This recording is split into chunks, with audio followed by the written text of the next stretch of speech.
to get the crowd moving. So for your amusement, we come to play a little Kenny G, a little Miles D, a little Sade. I get busy when I listen to Dizzy, and relax when I hear Coltrane on sax. In fact, I feel my loneliness with keys from Thelonious Monk. Anytime, day or night, week or month. So don't try to front like it's something you don't want. It's jazz music, y'all. Muy buenos días a todos los de la Popular Azul.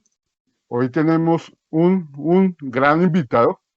Creo que es uno de los mejores periodistas que puede hablar de fútbol, y es el señor Nicolás Amper. Bienvenido, Nicolás. ¿Qué más, don Leo, Julián? ¿Cómo les va? Muchas gracias por la invitación. Pues me alegra mucho estar aquí con ustedes para que hablemos carreta, hablemos de millos, pues, y hablemos de muchas cosas más. Del fútbol. Bueno, Nico, gracias, Nicolás, por aceptar la invitación. Un gusto tenerte acá con nosotros, compartir un par de opiniones y bueno. Bueno, entonces, Nico, tú saliste de la Universidad Jorge Tadeo Lozano, ¿cierto? Cierto. ¿Por Sí. qué te decidiste a estudiar comunicación social? O sea, digamos, siempre uno como medicina, pero en esa época, no te lo estoy diciendo viejito, pero... No, pero claro, es curioso porque en esa época, y tiene razón Leo, en esa época se usaba, bueno, en esa época yo hablo como si hubiera nacido en el Bogotazo, pero en esa época era más frecuente estudiar otras cosas.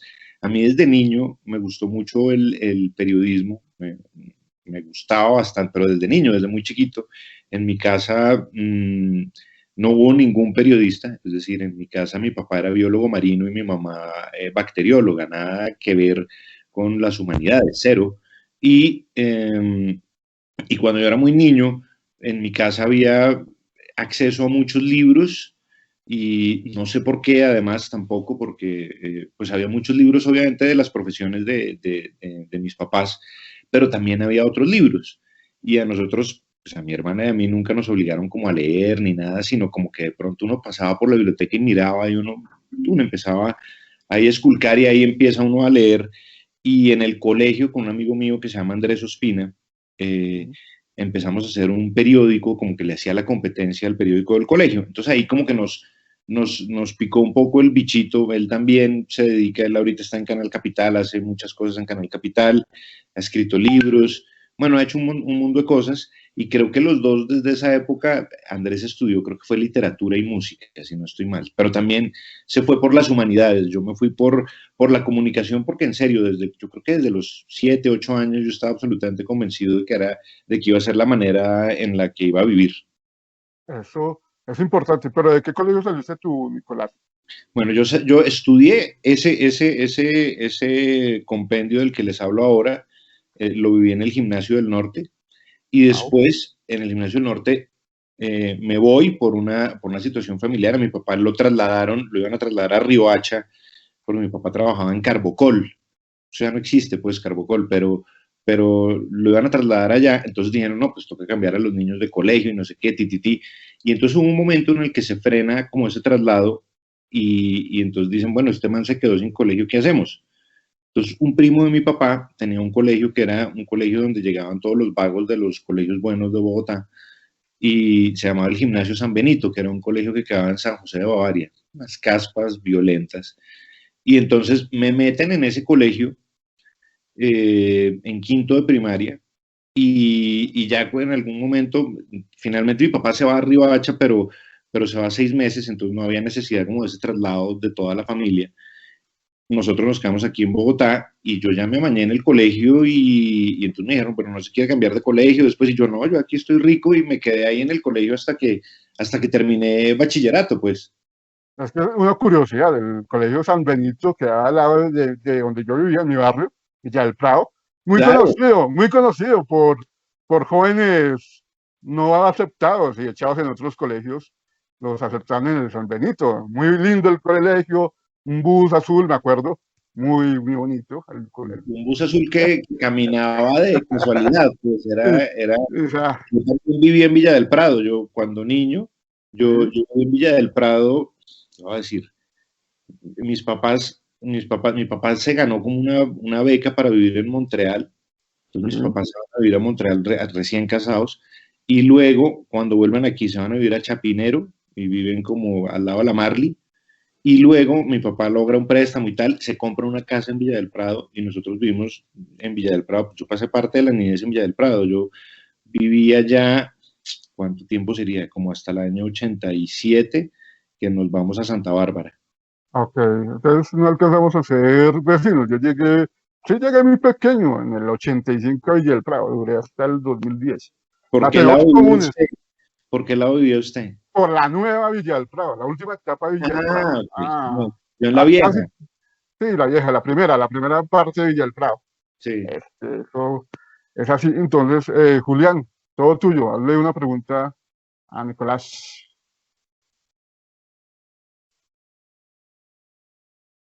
No te escuchamos.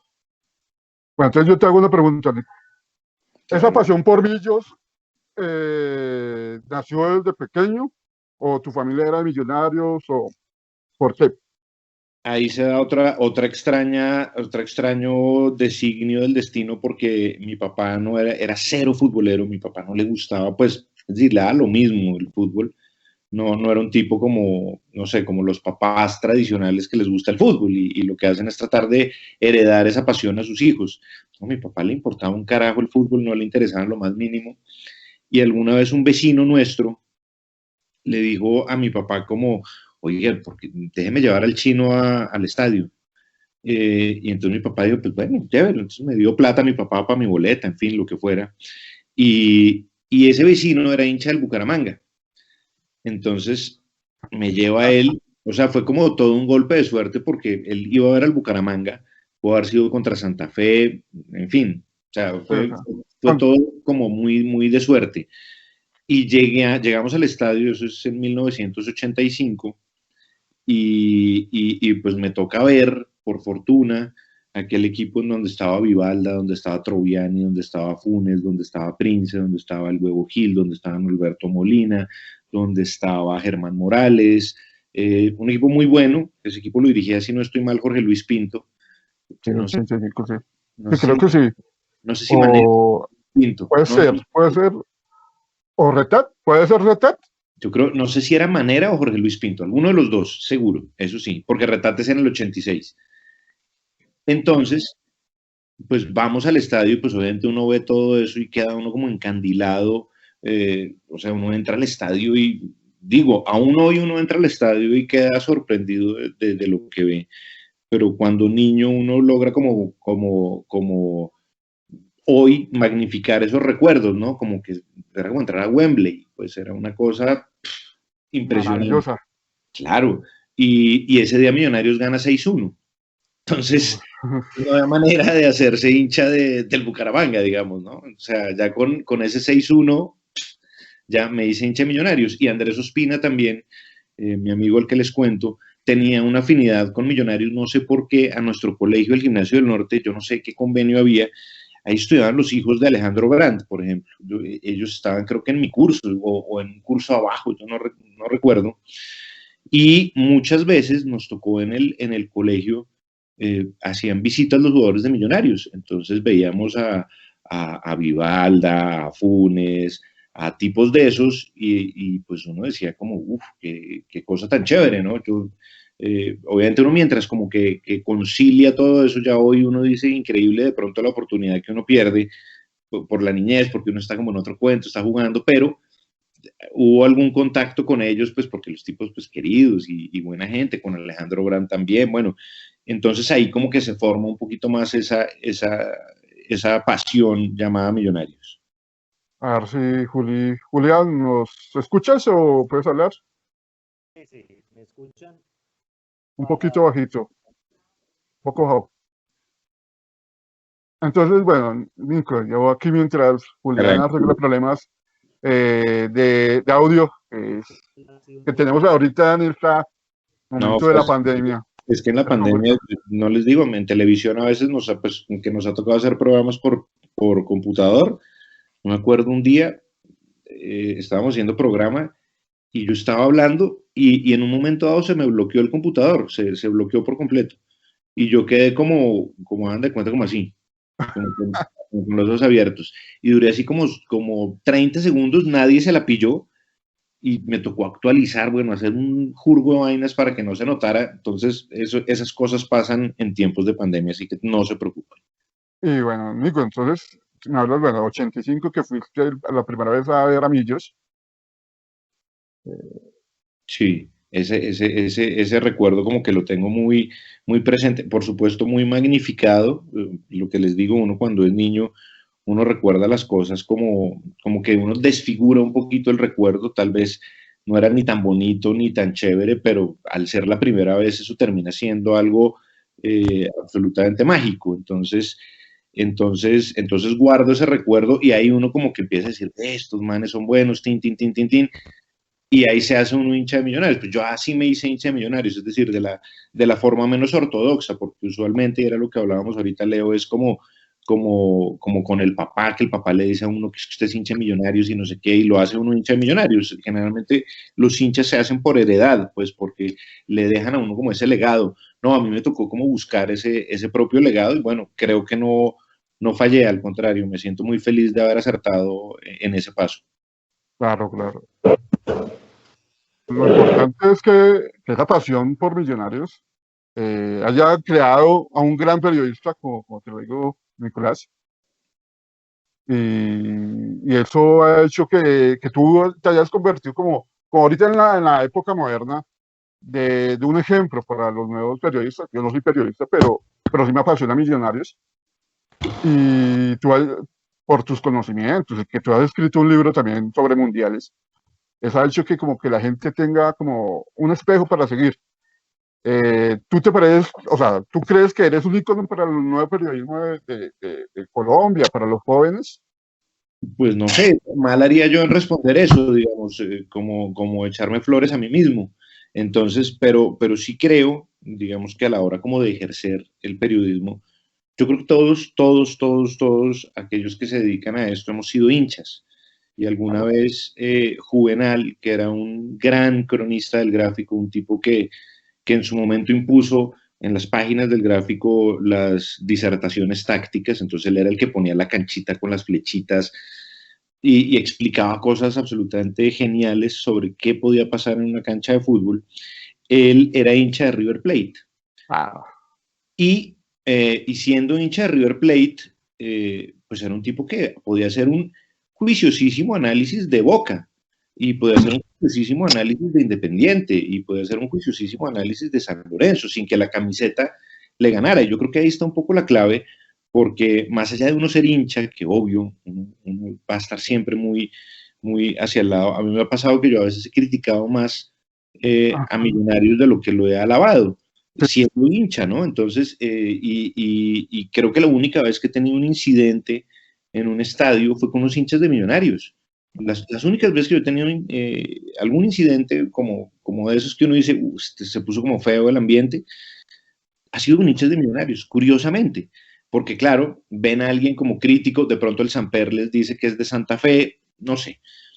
Eh, y con los hinchas de Santa Fe nunca he tenido ningún problema, por ejemplo, jamás. Y a mí me ha tocado ir 1000 veces a cubrir a Santa Fe en el estadio. Y lo llamativo de esto, que es como a lo que voy, es que uno tampoco puede negar la realidad, uno no puede negar lo evidente. Entonces mal haría yo diciendo, por ejemplo, que Omar Pérez es un tronco. Yo no puedo decir ah, eso es mentira. El tipo es un crack, o grande. Caristizal no fue importante en Nacional, o un tipo goleador. Exacto. Entonces yo creo y eso es lo que pasa a veces con el hincha, al hincha, porque a mí me pasó cuando era más joven, por supuesto, que uno trata como de negar ciertas realidades a partir de sus necesidades como hincha, ¿no? Entonces, es decir, Villarraga es mejor que Higuita, ¿no? Pues obviamente Higuita se come vivo al que sea, pero es una cosa como de hincha que uno ya cuando empieza a trabajar en esto y cuando uno se toma la decisión de estar en esto, pues uno también tiene que entender que hay cosas que sería muy estúpido de mi parte, pues negar la realidad. Yo no puedo negar lo evidente. Eso creo que es el peor error que uno puede cometer. Y yo creo que ahí está un poco la clave para que la gente como que entienda bien que más allá de ser uno de Millonarios, pues uno puede tirar un mensaje que está ubicado como en cierta neutralidad, ¿no? Claro, ahora sí, Juli, ¿nos escuchas? Sí, sí, sí. Ya los escucho mejor, ya me cambié Nosotros al también. celular. Ahora sí puedes hacerle una pregunta a Nicolás. Nicolás, para ti, ¿cuál ha sido el mejor Millonarios? ¿Cuál fue el mejor Millonarios que has visto hasta la fecha? Es curioso, pero yo creo que ese del 85 y es muy raro, ¿saben? Porque, porque mucha gente se queda a veces con los equipos que han ganado títulos, ¿no? Ah, Y ese Millonarios de esa época fue un equipo que no ganó títulos, un equipo que claro. quedó de segundo, que quedó de tercero, es decir, nunca, porque quedaban campeón el América o el Cali, o bueno, El el América América. El en América. esa época logra 5 seguidos, pero para mí ese Millonarios es absolutamente demoledor en cuanto a nombres. Bueno, el del 87-88 también, pero yo creo que por ser el primero que yo vi, por la categoría de jugadores tan extraordinaria que tenía, es decir, es que estamos hablando de Vivalda, de Norberto Molina, de Funes, de Troviani, que era un monstruo del fútbol. Yo creo que ese fue el mejor Millonarios que yo vi. Obviamente hay otros que están en el corazón de uno, pues el del 87, el del 88, el del 94 con Popovich, que era una banda violenta y era una banda sin extranjeros, además, era una banda donde todos iban para adelante y a veces Millonarios, yo me acuerdo que en ese 94 a Millonarios le toca creo que es en octubre, le toca Sí. una fase muy mala en donde América le hace 5 y Junior le hace 4 en menos de 15 días. Era un equipo que iba mucho al ataque, que se defendía a veces mal, pero tenía dos tipos muy buenos como Osman López y Oscar Cortés atrás. Pero, ¿cómo olvidar? Es uno de Domínguez, de Rendón, del Pony Maturana, de León. O sea, hemos visto muy buenos equipos. El del 2012, por ejemplo, que es como el equipo que ayuda como a romper ese dique de lágrimas contenido y el de Russo. Entonces, que son equipos que si ustedes los comparan en cuanto a nóminas, pues claro, o sea, uno mira el equipo del 2012 y uno dice, bueno, si uno se pone a revisar la delantera del 85 eran Iguarán y Funes. Si uno se pone a mirar la delantera del 2012 eran Cosme y Rentería. Y Diferente. 2017, Iron y Riascos. Ah, Exacto, Iron y Dubia Riascos. Entonces, yo digo que el mejor que yo vi, yo creo que fue ese del año 85, pero obviamente ha habido muchas formaciones de Millonarios que a mí me han gustado y que me han encantado, otras que no, por supuesto, que me han parecido absolutamente nefastas, pero yo creo que esos son como los equipos que yo pude ver que me han cautivado más. y creo que el del 94, pues personalmente a mí me gustó más. Creo que Uf, ese equipo tenía que llegó a hacer más de 100 goles. Un claro. equipazo que estuvimos a punto de ser campeones. A Juan Pablo Ángel nos daña la fiesta ya en Medellín en el clásico, Mm. pero ese equipazo es un equipazo. Para mí, de los últimos 30 años, es el mejor para mí el mejor, Es que ese pues equipo personalmente. jugaba muy bien, es decir, porque uno mira el del 96 que es subcampeón y era un equipo que tenía a Ricardo Lunari en un nivel extraordinario, Sí, pero era un equipo mucho más débil. Por ejemplo, ese equipo le costaba mucho de visitante, no ganaba, era muy fuerte de local, pero de visitante era un equipo que tenía muchos problemas para poder jugar. De hecho, Millonarios, yo creo que pierde ese título por un 4-1 en Cali, que sí. pierde, ahí se le va, yo creo que se le escapa la posibilidad de título, pero el del 94, yo estoy de acuerdo con Leo, ese equipo era buenísimo. Ah, bueno, John Mario Ramírez me falta en esa formación. Se imaginen ustedes tener adelante John Mario Ramírez, Rendón, Maturana, León, Para, Iguara. Un equipo, pero violento, o sea, una máquina de fútbol. sí, a ver, Juli.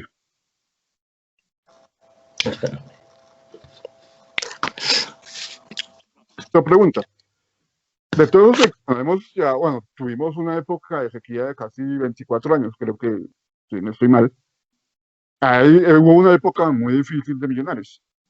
De ese equipo, digamos, de esos equipos que tú dices que no te gustaron, ¿cuál que tú dijiste? Ah, no, este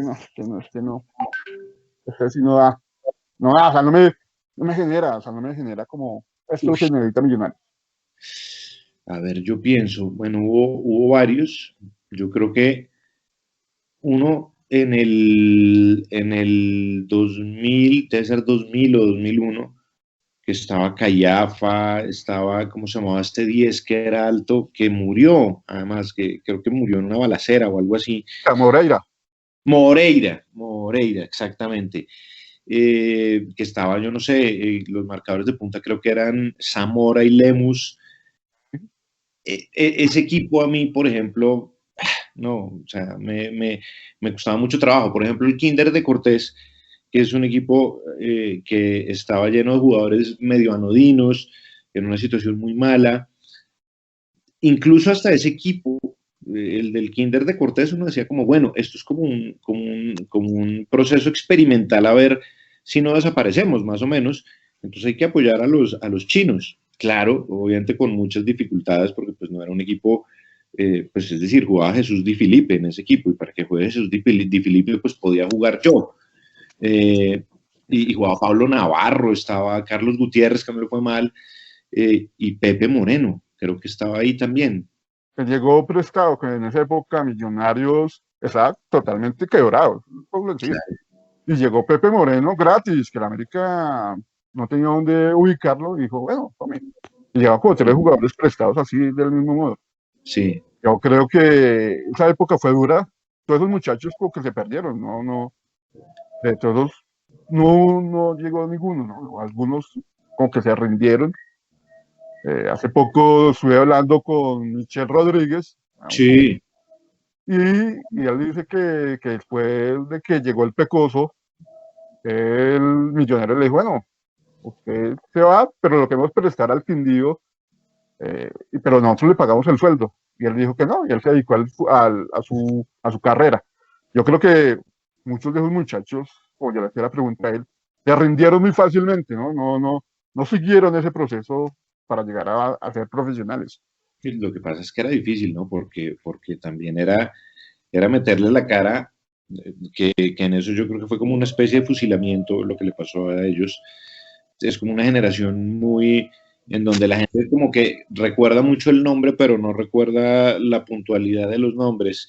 Y creo que fue una generación que se vio expuesta a una situación que Millonarios no había estado nunca, y terminaron siendo un poco como los sacrificados de todo eso. Yo, más allá de sus condiciones futbolísticas, digamos, eso va más allá de la discusión, pero fue una generación que a mí, por ejemplo, cuando Gamero hace poco le empieza a ir mal y decide jugar con los pelados, yo dije, esto no es una decisión con convicción, ¿no?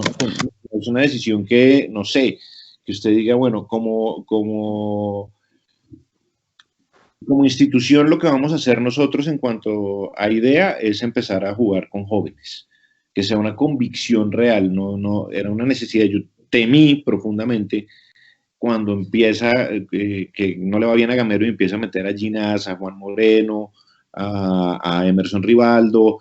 Yo dije, uy, que no va a pasar lo mismo que el Kinder de Cortés, porque es que vivir como otra generación de futbolistas jóvenes que de pronto tienen esperanzas de llegar y que los quieran madurar muy rápido, o que los expongan de esa manera, yo creo que puede ser muy perjudicial, pues, para ellos primero y para el equipo después, ¿no? Pero bueno, menos mal me equivoqué en esa predicción.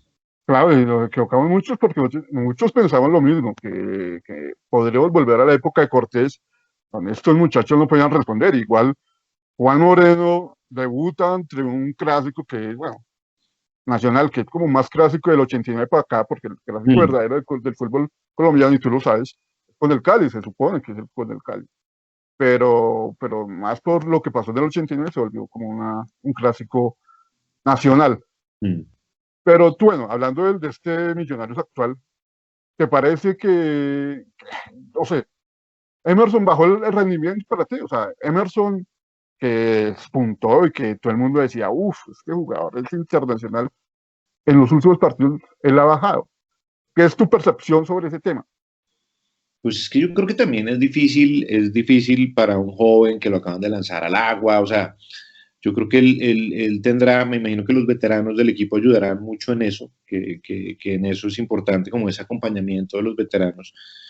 como que no se le vayan las luces, porque a mí me parece un jugador muy talentoso, me parece que es muy bueno, le falta, por supuesto, madurar mucho y quemar muchas etapas, pero en efecto me parece un jugador que tiene condiciones muy buenas. Ahora, el otro día yo hacía en radio un balance, digamos, para no echarle solamente las tintas a Emerson, de cómo le había ido a los jugadores que habían sido convocados al microciclo de Rueda después de haber sido convocados, y el 90% están hoy en un muy mal momento.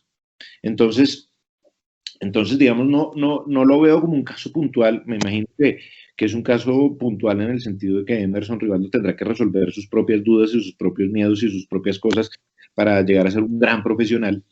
Pero digamos que no fue, este ha sido un año, o bueno, estos 2 años, digamos, han sido años singulares en la vida de todos nosotros, o sea, también hay que tener en cuenta ese ingrediente, y jugadores que incluso son mucho más experimentados que Emerson Rivaldo, pues también les ha ido mal. Entonces uno mira, no sé, por ejemplo, a Rosero, el Junior, que es un tipo veterano y no lo fue tan bien después del microciclo. Hay varios jugadores, yo hice la lista de mirarlos y la verdad el 90% sufrió un bajón increíble. Yo me imagino que es por la expectativa de Colombia, de todo eso, y después hay un bajón en su rendimiento, pero yo espero que Emerson vuelva a tomar como ese camino, porque es un jugador que tiene las condiciones suficientes para hacerlo. Claro. Te iba a preguntar, Nicolás, ¿y qué opinión tienes sobre el manejo que se dio por parte de los medios y el cuerpo médico de Boca con Román? ¿Crees que fue adecuado? ¿Crees que fue apresurado? Pues yo creo que es apresurado lo que hace Boca con Román. Es que yo me acuerdo alguna vez, y creo que ya también pusimos ese ejemplo en radio, creo que fue Gareth Bale que sufre una lesión en el Real Madrid y Gareth Bale pide una especie de sigilo de su diagnóstico, ¿no? Que no sea público. Y entonces el periodismo se mareó diciendo como, no, pero ¿cómo así? ¿Cómo no podemos saber cuál es la dolencia de Bale? Él dijo, no, porque es que eso es de mío, es de mi privacidad. A mí me parece que se manejó muy mal desde el lado Boca lo de Román. Yo creo que se hizo casi que como una sentencia más que como un diagnóstico. Y eso me parece mal por el jugador, porque hay que pensar en lo que le pasa a Román. Por eso digo que a veces uno de hincha se le olvidan esas cosas, pero uno también tiene que pensar en lo que le puede pasar a un jugador, sea del equipo de uno o de otro, en ese sentido, porque es uno viajar pensando voy a lograr el sueño de mi vida, que no sé, es jugar en Boca, y tener que devolverme, ¿no? Claro. Y devolverme sin saber si de pronto voy a poder volver a jugar fútbol. Entonces, a mí me pareció que el manejo fue irresponsable. Se ha cuestionado mucho al departamento médico de Millonarios y demás, pero yo no sé si ese sea el cuestionamiento real. Yo creo que el cuestionamiento real es el del manejo mediático que le dio al diagnóstico de Román. Me parece que no fue el adecuado, pero para nada. Y fue muy, muy grave, más para la familia de Román, que para el mismo Román. Creo que uno le digan, no, es que su hijo no puede volver a jugar fútbol, porque si juega se puede morir. O sea, es una noticia que a cualquiera, más a los familiares, destruye emocionalmente. Respetar el tema de médico-paciente, ¿no? Si alguien debía comunicar el posible diagnóstico, que se necesitaba una segunda opinión y demás, era el jugador, ya fuese él directamente o un comunicado de prensa. Claro, entonces yo creo que ahí hubo muchos errores, y la víctima, infortunadamente, termina siendo Román, que al final de todas esas negociaciones también termina siendo como el último eslabón de la cadena. ¿Sí ven? Termina siendo tratado como si fuera lo último del último eslabón de la cadena, y resulta que el primer eslabón de la cadena en el fútbol son los jugadores, porque sin jugadores no habría fútbol. Claro. ¿Y cuánto le ha afectado la pandemia, digamos? Hemos hablado de los juveniles, jugar sin público, y el día que volvamos a jugar con público, ¿les afectaría esa presión de una hinchada en contra o a favor para ti? ¿Sí les afectaría algo? Pues es difícil saberlo. Sí. Yo creo que a los jugadores les hace falta la gente. Eso sí lo tengo clarísimo. Creo que una cosa es jugar sin público, otra cosa con público. De hecho, hay presiones que bajan. En Alemania hicieron una especie de sondeo e hicieron todo un estudio estadístico sobre los resultados de la Bundesliga y se dieron cuenta que había muchas más victorias de los equipos visitantes en ese lapso, que había subido un porcentaje, digamos, considerable las victorias de los equipos visitantes, lo que implica que en efecto el tema localía ha quedado medio en vilo, no, es un concepto que hoy no existe, porque pues ser local implica una cantidad de cosas, ser local, y ser visitante implica una cantidad de cosas, implica, no sé, un recorrido en bus y que le boten vainas al bus, como pasa en Sudamérica. Eso ya hoy no se ve, entonces esa perspectiva de las cosas se ha difuminado. Entonces, pues yo creo que los jugadores, más que sientan esa presión, yo creo que les hace mucha falta tenerla o contar con eso, porque creo que es un ingrediente importante en el fútbol, la localía o jugar con su gente.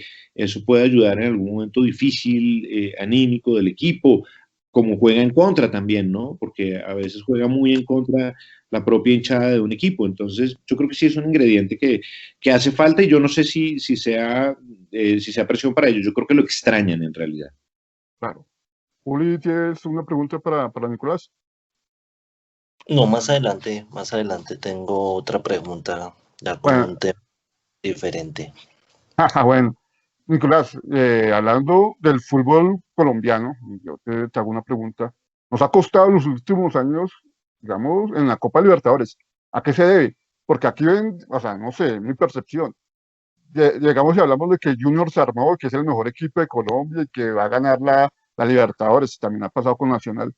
¿Por qué le cuesta tanto al fútbol colombiano a nivel sudamericano? ¿Será que no estamos invirtiendo mucho o será que nos estamos creyendo el cuento de alguna vez que nos dijeron o escribieron que éramos la quinta mejor liga del mundo? Y nos creímos ese cuento y creemos que miramos a los rivales por encima del hombro. Yo creo que es un poco las dos, Leo, porque cuando uno revisa los presupuestos que manejan otros clubes, son otras economías, ¿no?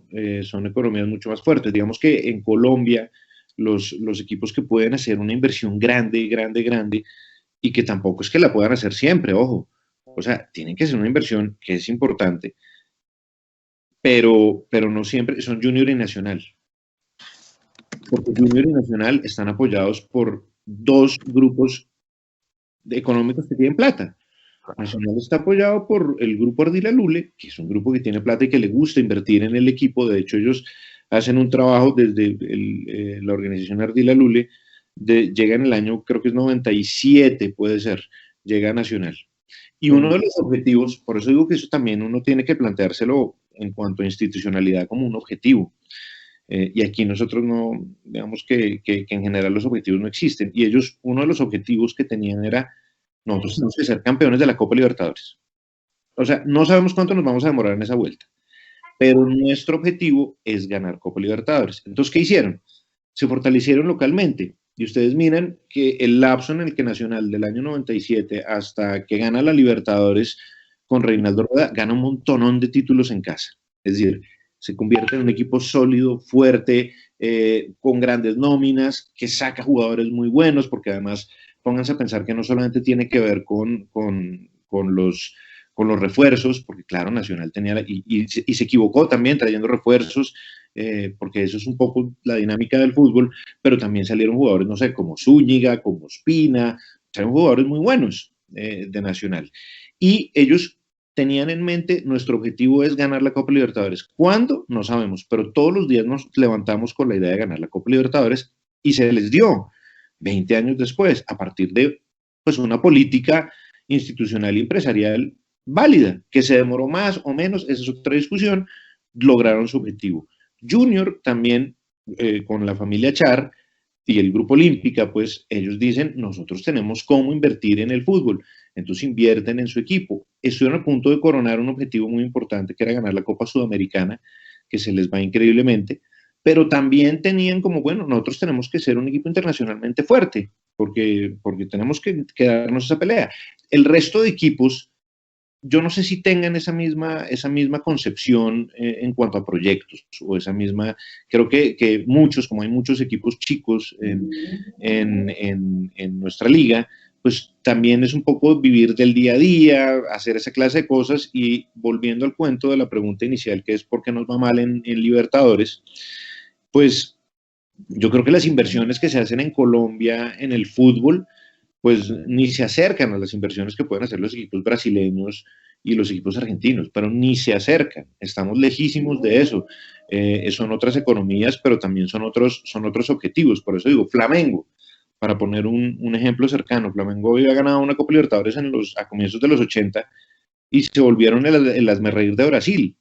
Y dijeron, no, hasta que nosotros tenemos que ponernos un objetivo cierto, que es tener una nómina buena, con jugadores que sean identificados con el club, con refuerzos lo suficientemente valiosos para que valga la pena la inversión, y con un entrenador, que nos lo vamos a jugar por Jorge Jesús, que logre llegar a un objetivo importante. O sea, se lo trajeron del Benfica. Es que imagínense lo que hizo el fútbol brasileño, ¿no? Que habla un poco de esa disparidad de economía. Ejemplos no tendríamos, por ejemplo, para traer un André Villas-Boas, por poner un ejemplo que se me acaba de pasar por la mente. Ellos toman ese ejemplo institucional, y ¿qué pasa?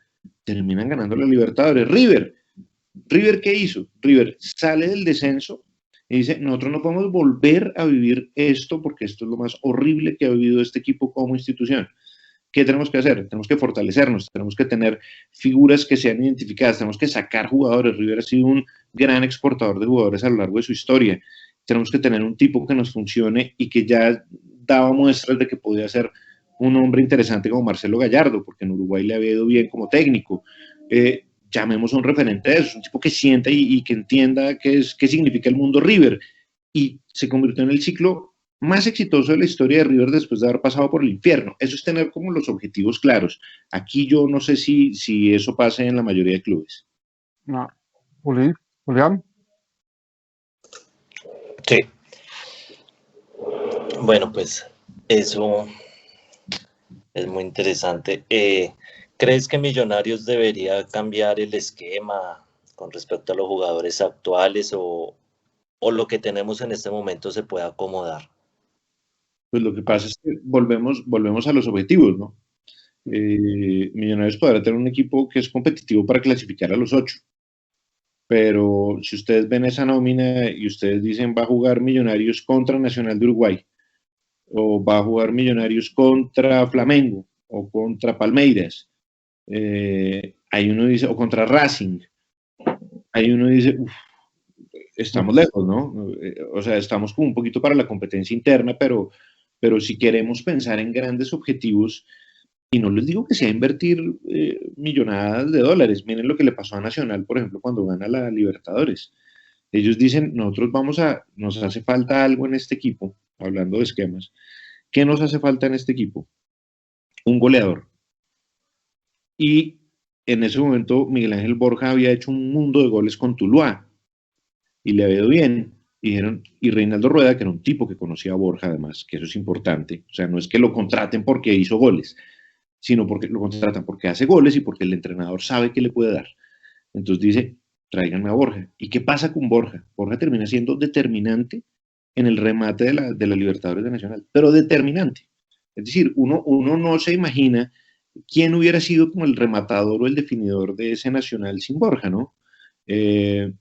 Entonces yo creo que también se tiene que pensar como en eso, en una inversión. Y lo que les digo, es una cuestión de mirar. Si uno revisa la formación hoy de Millonarios, uno revisa la formación de otros clubes que puedan estar en competencias internacionales, si lo que Millonarios aspira es estar en competencias internacionales, pues eso es lo que uno debe mirar, ¿no?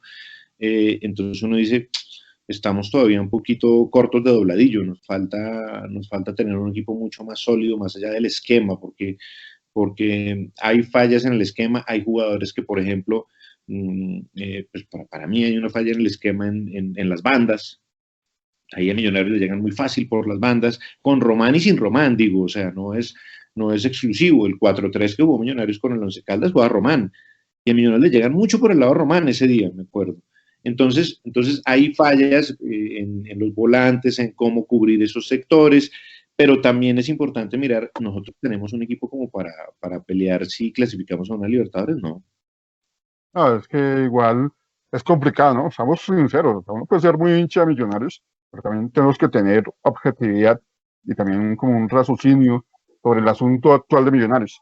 Y que todos quisiéramos ganar un título a nivel internacional, pero es complicado. Si no nos armamos bien, complicado. Pero, digamos, ahorita tú tocas el tema de Gamero y hay mucha gente que dice que él ya tiene un proceso de un año y ya que 3 meses. Si él no clasifica los 8, obviamente se tendría que ir. Pero hay otra gente que dice que si no gana el título, se tiene que ir. Tu posición sería, si él no gana el título, o sea, clasificamos a los 8 y no gana el título, se tendría que ir o hay que seguirle apoyando o aguantando. Pues es que yo creo que un objetivo no puede ser clasificar dentro de los 8. Ese es un objetivo para el Envigado, ese es un objetivo para el Chicó, ese es un objetivo para Águilas Doradas, es un objetivo para equipos que entienden, no sé, es que miren el fútbol español, por decirles algo. Uno ve que siempre están arriba en estos últimos años Atlético, Real y Barcelona. ¿Cuál es la concepción de esos 3 clubes como objetivo deportivo? Ganar el título. Ellos siempre tienen eso en la mente. Si hablamos de Betis, si hablamos de Valladolid, de Alavés, todos tienen objetivos distintos. Entonces Betis, por ejemplo, bueno, reforzamos, no tenemos tanta plata para reforzarnos como el Madrid, pero pues traemos un par de jugadores que son interesantes. ¿Cuál es nuestro objetivo? Clasificar a Europa League. Punto. Ese es nuestro objetivo. ¿Cuál es el objetivo del Valladolid? No, pues no irnos a la B. Entonces yo creo que, por ejemplo, este torneo es un torneo que a mi gusto está muy mal diseñado, pero y el problema de ese mal diseño es que, no sé, digamos que un equipo clasifica en el 8º puesto y termina siendo campeón. ¿Quién termina siendo campeón?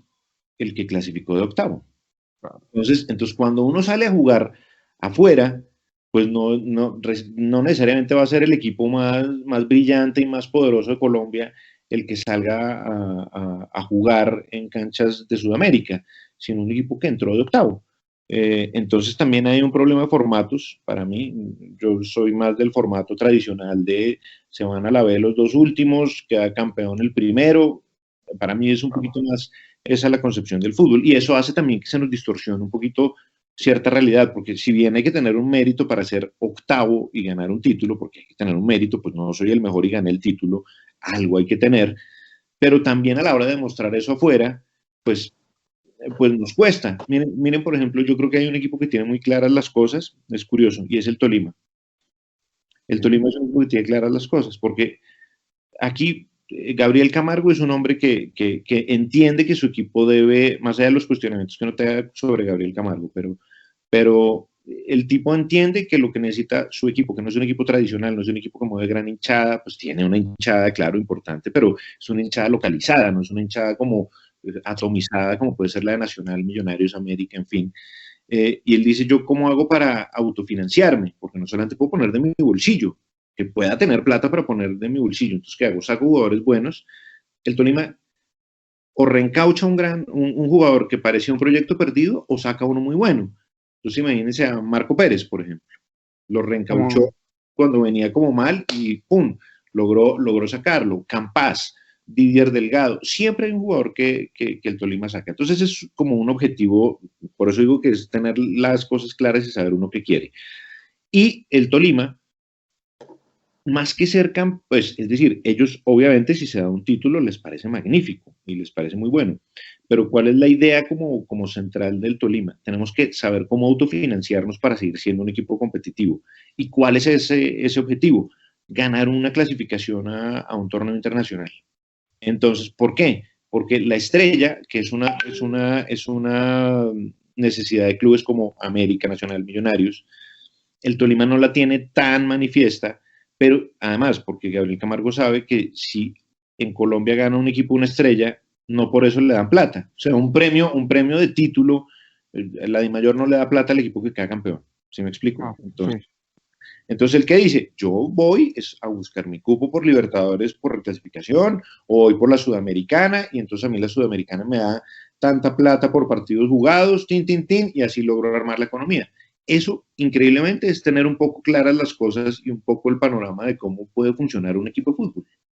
Claro, y en Millonarios, creo que yo, pues también una opinión personal, no está un objetivo claro. Algunos hablan de clasificar a los 8, como dice el presidente Enrique, o clasificar a un torneo internacional, y no hay un objetivo, como un equipo grande, histórico, que es Millonarios, es de ganar el título, ganarlo es una obligación para mí. O sea, creo que este es el primer objetivo, o sea, que estamos hablando del año 92, por ser segundo o tercero, sacaron a Retat, creo que lo sacaron. Claro.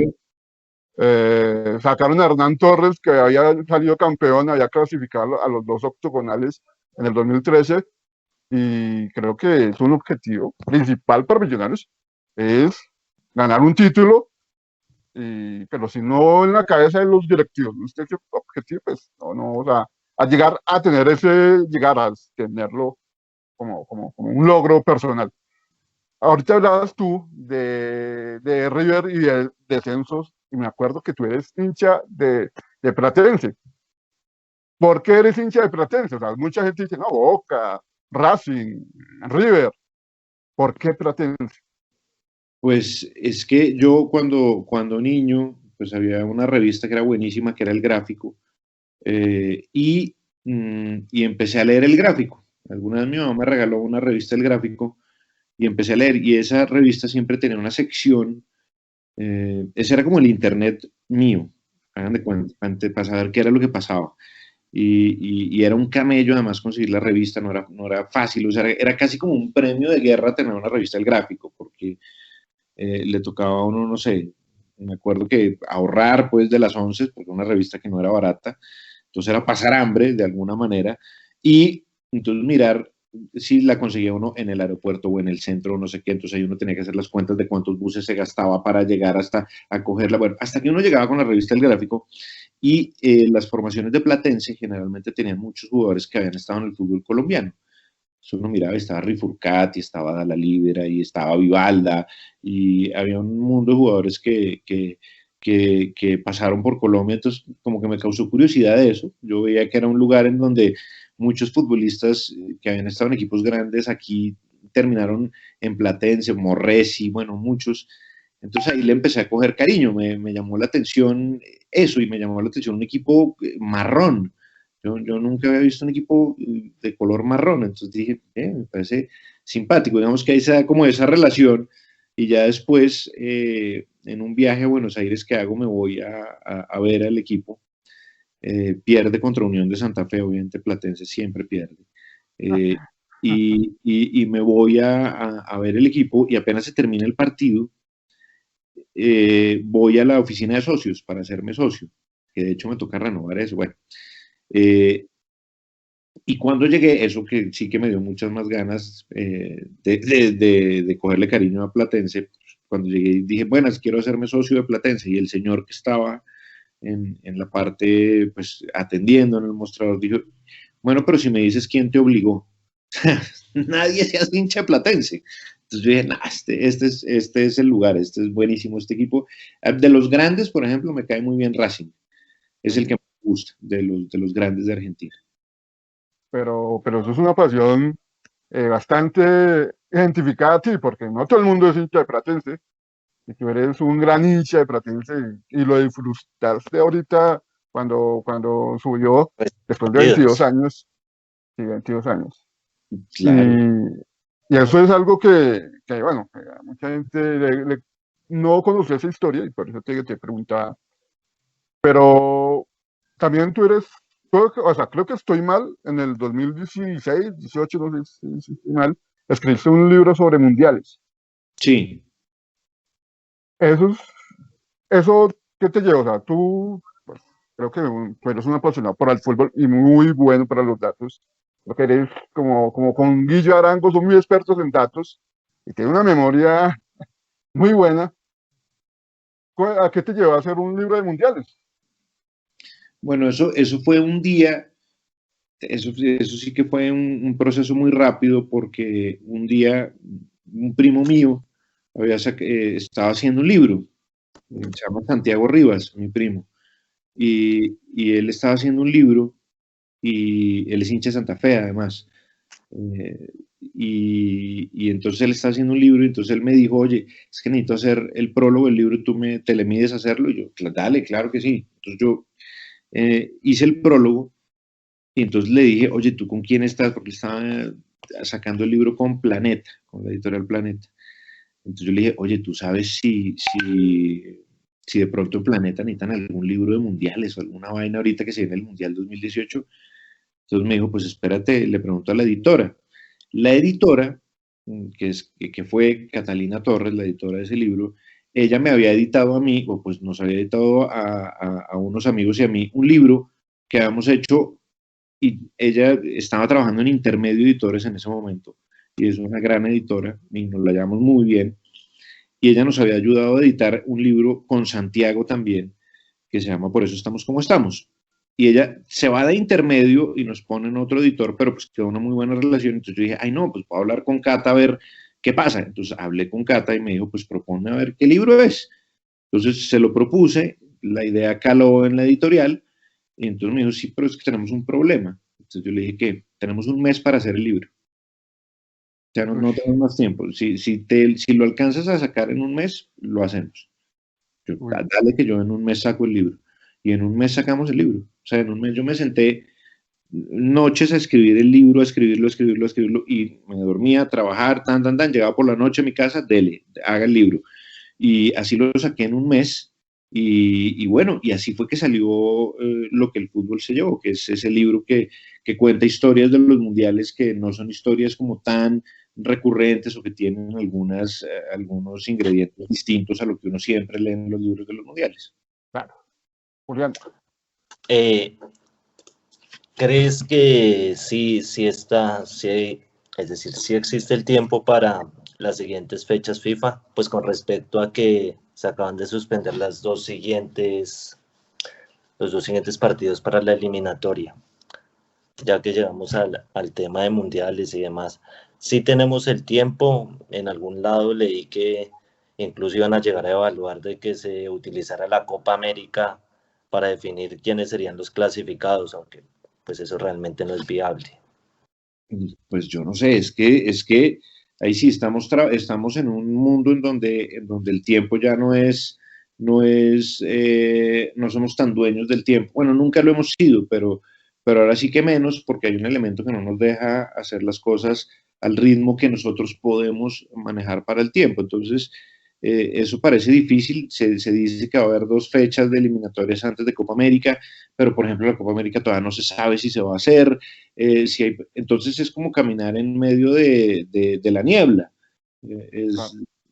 Es estar medio enfrente de la bruma y no poder ver qué pasa a 2 metros adelante de nuestros pies. Yo no sé, pues, es decir, algún tiempo va a haber, claramente, para que concluyan las eliminatorias europeas, sudamericanas, africanas, asiáticas, porque eso es en todos lados. Ustedes miran y en África se suspendieron, en Asia también, en varios lados. Entonces, digamos que lo afortunado es que no es solamente problema nuestro, sino es un problema del mundo realmente el de no tener tiempo.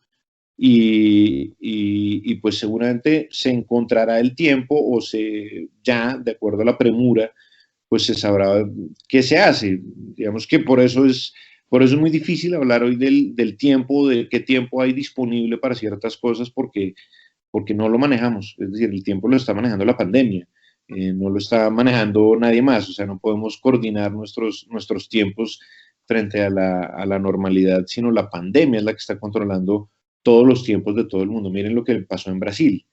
En Brasil subieron todos los casos y es seguramente el peor país hoy por hoy en manejo de la pandemia, y después de que ellos arrancaron el Brasileirao y arrancaron los torneos estaduales, hoy la Confederación está diciendo, como la Confederación Brasileña de Fútbol está diciendo, yo creo que nos va a tocar suspender los torneos estaduales y el Brasileirao hasta, no sabemos. Miren lo que pasó en la Champions el año pasado.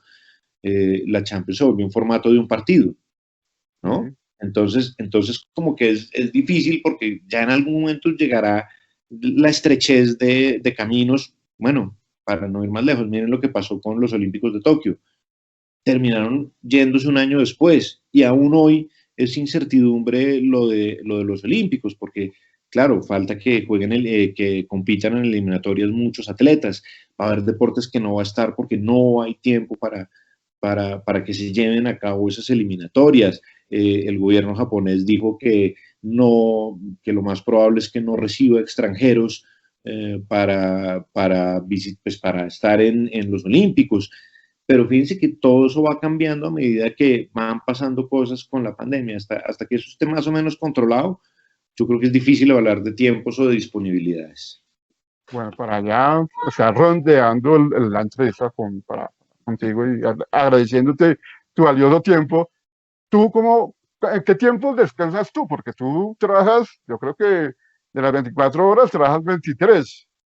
O sea, ¿en qué tiempo descansas tú? Porque cuando hablamos para esta entrevista, me decías que tu tiempo era copado y que había que sacar un espacio y te agradezco mucho por el tiempo que nos has regalado. ¿En qué tiempo descansas tú? No, pues Leo, yo creo que eso es la noche. Generalmente yo antes era más noctámbulo, digamos, para trabajar o para hacer cosas, lo que les contaba el libro, pero ya hay un momento en el que uno tiene que ordenar también, y con la pandemia, fíjense, volvemos a la disponibilidad de cosas.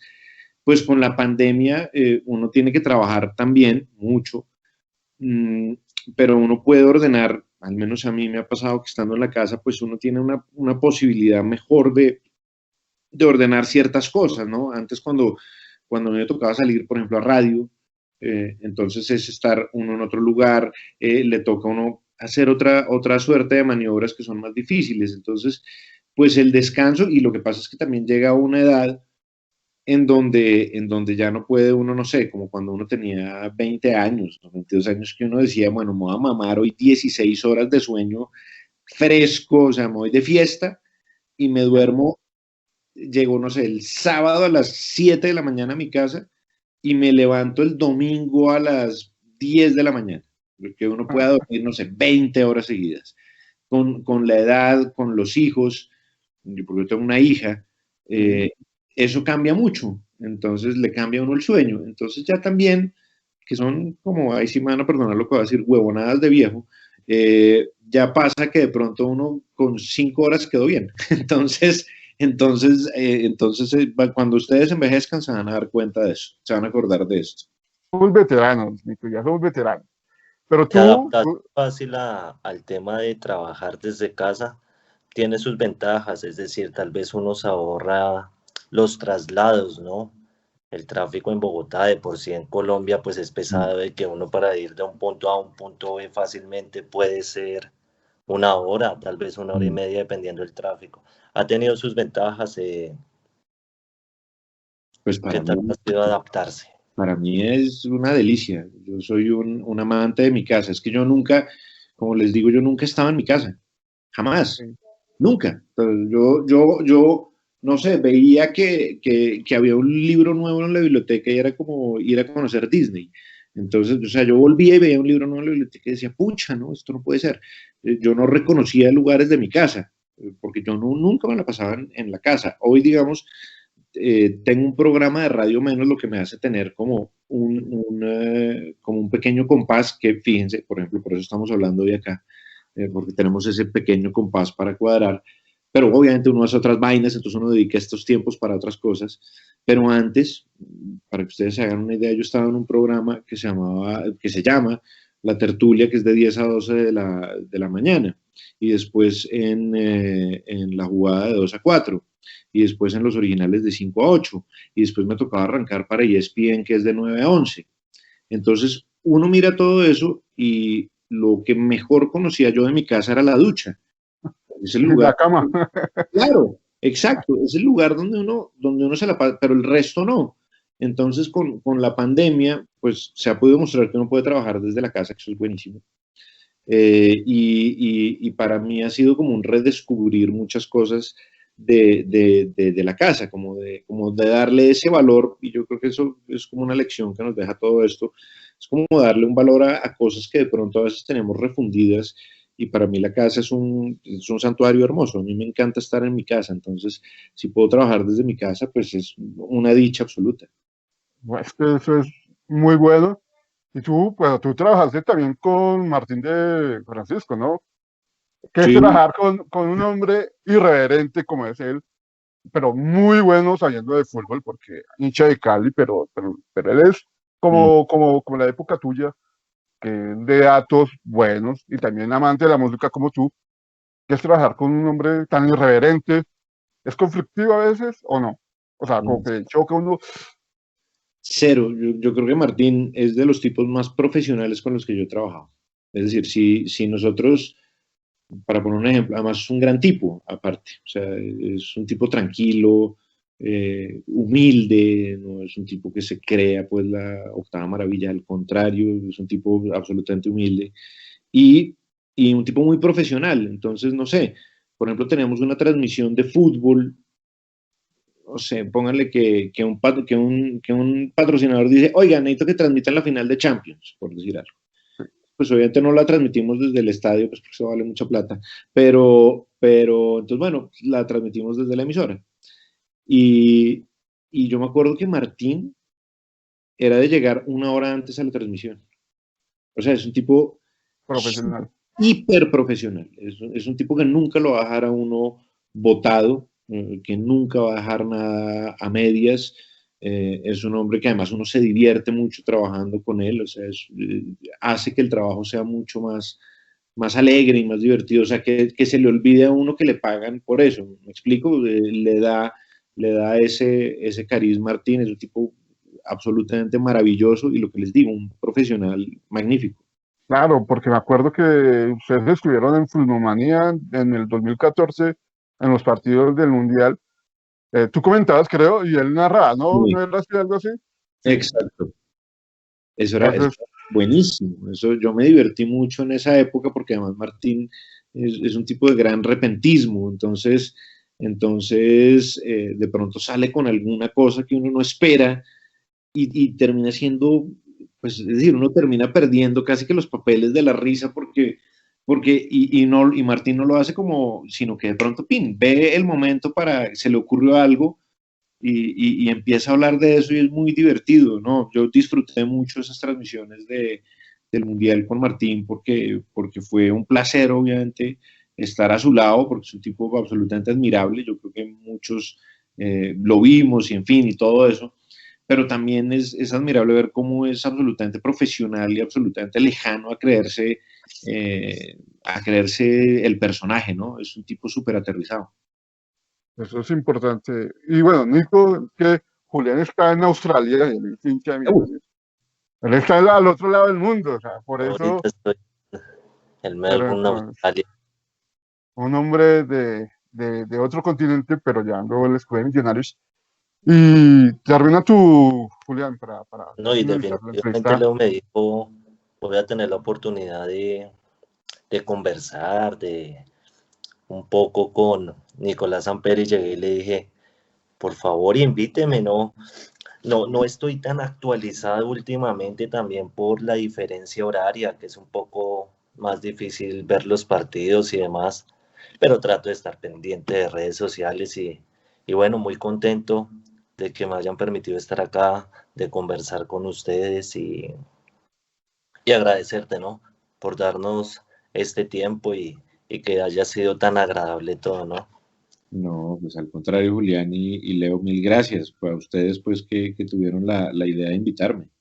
No, igual este es un canal nuevo, es un proyecto personal mío, Nico, te cuento, porque creo que a mí me gusta como un programa serio, pero también divertido contar y saber más de las personas. Obviamente hablamos de Millos, hablamos de Selección Colombia, hablamos de Copa Libertadores, y contigo uno podría durar 24 horas y hay tema para todo. Sí. Entonces, pues No, aprovechando, bien, porque ahí sí, no fue un monólogo, ustedes también hicieron muy divertida esta charla.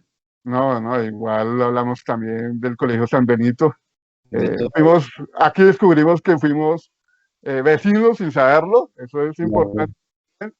Y no, gracias Nico, gracias por esta horita que creo que tuvimos y gracias por ese detalle de aceptar mi invitación o nuestra invitación, porque hablo en nombre de Julián y mío.